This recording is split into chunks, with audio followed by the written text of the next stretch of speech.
আমরা সকলেই ঈশ্বরের অনুসারী, ঈশ্বরের প্রেমিক, কিন্তু খুবই দুর্ভাগ্যজনক কেউ কেউ আমাদের ধর্ম বিশ্বাসকে পুঁজি করতে চায়।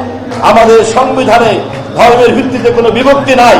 পৃথিবীর সভ্যতাতে যত ধর্মের আবির্ভাব ঘটেছে, সমস্ত ধর্মের মহাপুরুষরা সর্বশক্তিমানকে পাওয়ার জন্য আরাধনা করেছেন, আরাধনা করছেন। প্রকৃত ধর্ম বিশ্বাসীরা সকলেই সর্বশক্তিমানকে পাওয়ার জন্য আরাধনা করেন। কে কিভাবে ঈশ্বরের কাছে যেতে চান, কে কিভাবে ঈশ্বরকে কাছে নিয়ে আসতে চান, এটা সম্পূর্ণই যে কোনো ধর্ম বিশ্বাসীদের ব্যক্তিগত বিষয়, ব্যক্তিগত চিন্তা। প্রকৃত অর্থেই যারা ঈশ্বরকে পেতে চান, সর্বশক্তিমানকে পেতে চান, আল্লাহকে পেতে চান, ভগবানকে পেতে চান, তিনি অন্য আরেকটি ধর্ম বিশ্বাসের সবাইকেই সম্মান করেন, শ্রদ্ধা করেন, কারণ তারাও সর্বশক্তিমানকে পেতে চায়। AKS অর্জন করলো গিনেস ওয়ার্ল্ড রেকর্ডস। AKS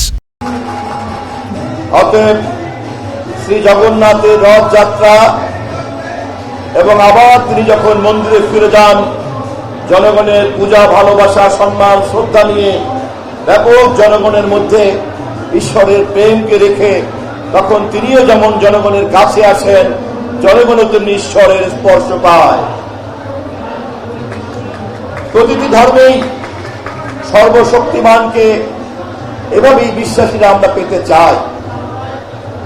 যেহেতু সকলেই আমরা সর্বশক্তিমানকে পেতে চাই, যে যে পদ্ধতি অবলম্বন করি না কেন, আমরা সকলেই ঈশ্বরের অনুসারী, ঈশ্বরের প্রেমিক। সেই অর্থেই কৃষ্ণ ভক্তরাও ইসকন আন্দোলন সারা পৃথিবীব্যাপী ঈশ্বরের প্রেমিক হিসাবে, কৃষ্ণ প্রেমিক হিসাবে তারা প্রচার করছেন সারা পৃথিবীতে।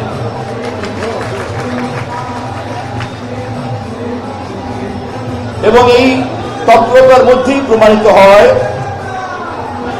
আমাদের দেশের প্রধান ধর্ম ইসলাম ধর্ম সহ, খ্রিস্ট ধর্ম, বৌদ্ধ ধর্ম সহ অন্যান্য ধর্মের মানুষরাও সর্বশক্তিমানকে আরাধনা করে, পেতে চায়, তাকে তার প্রতি প্রেম নিবেদন করে, পূজা নিবেদন করে, নামাজ পড়ে, প্রার্থনা করে, গির্জায় যায়। এই তৎপরতাকেও ইসকন এবং এই রথযাত্রার অনুসারীরা আপনারাও সম্মান করেন এবং শ্রদ্ধা করেন।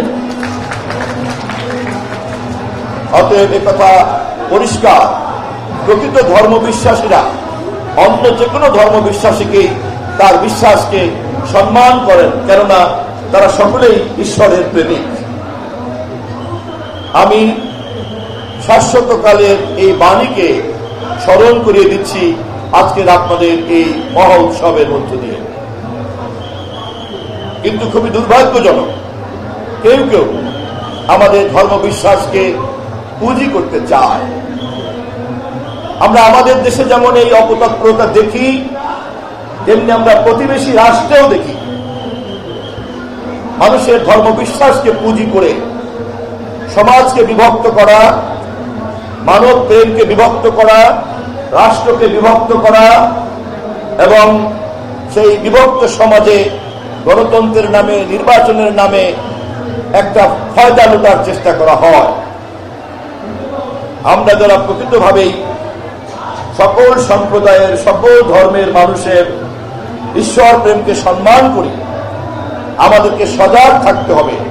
আমাদের ধর্ম বিশ্বাসকে, প্রতিটি ধর্মের ধর্ম বিশ্বাসীদেরকে কোন মহল, কোন ধরনের কোন অশুভ লক্ষ্য চরিতার্থ করার জন্য যেন পুঁজি করতে না পারে। নিজের ধর্ম বিশ্বাসে অটল থেকে সকল ধর্ম বিশ্বাসীদের প্রতি শ্রদ্ধা জানিয়ে সবাই মিলে শান্তিপূর্ণভাবে সহ অবস্থান এবং যার যার ধর্ম চর্চা করার এই পরিবেশই হচ্ছে অসাম্প্রদায়িক পরিবেশ। এই পরিবেশই হচ্ছে অন্তর্ভুক্তিমূলক পরিবেশ।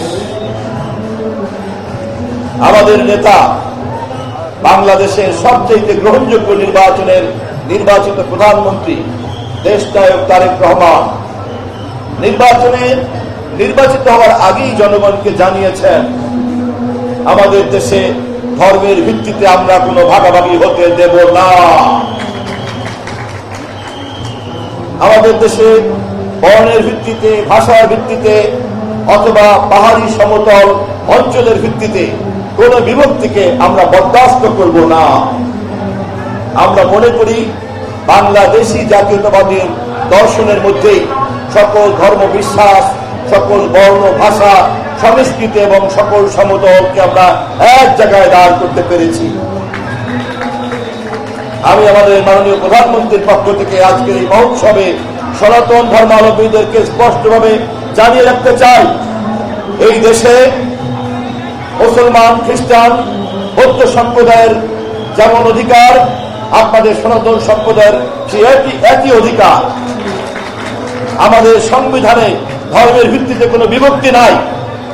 যারা এই বিভক্তির কথা বলবে ধর্মের নামে, রাজনীতির নামে, তারা জাতির শত্রু, তারা ধর্মের শত্রু, তারা ঈশ্বরের শত্রু।